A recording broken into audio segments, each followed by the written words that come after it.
name is Samira, and I'm one of the many activists here in London.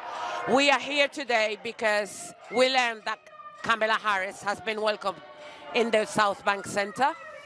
This is a cultural centre that is very dear to us. We enjoy coming here, but we do not agree with them welcoming somebody who was the 49th Vice President of the United States, under whose watch the genocide started, under whose watch the genocide was supplied with arms and with all the political support that it could ever get. She had it in her hand to actually at least resist what Biden was doing during his presidency.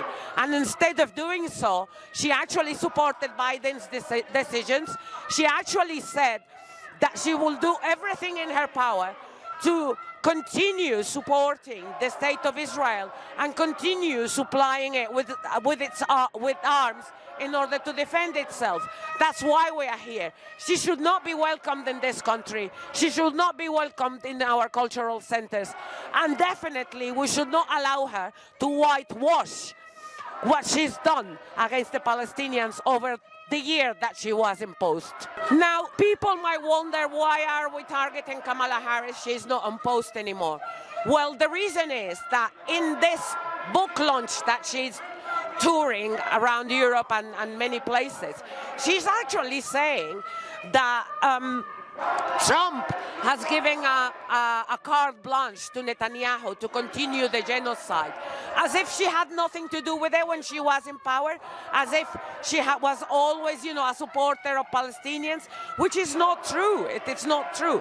She's trying to use her Asian heritage and the fact that she promotes herself as a feminist. She's trying to use that kind of background in order to sort of polish her image as a woman of justice or a woman that supports human rights, and that is simply not true.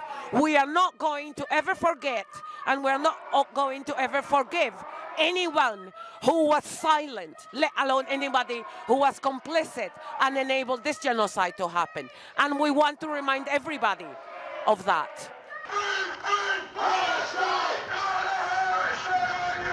My name is Sam Weinstein. I'm from the International Jewish Anti-Zionist Network, and we believe in three basic things. We call for the dismantling of the State of Israel.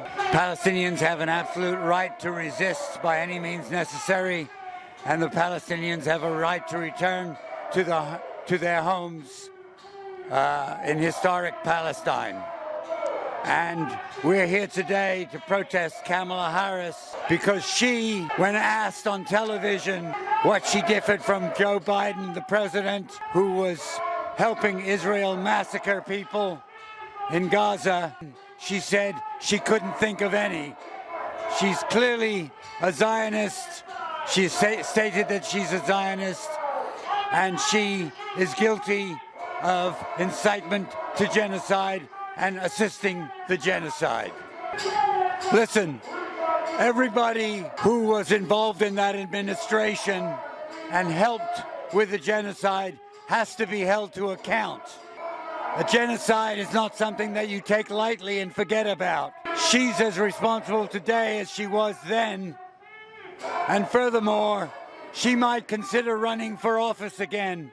And we want her to know that wherever she goes, all the people who are opposed to the genocide will not forget her, and that we will be there wherever she is to remind her that she took part in the crime of crimes, the crime of genocide.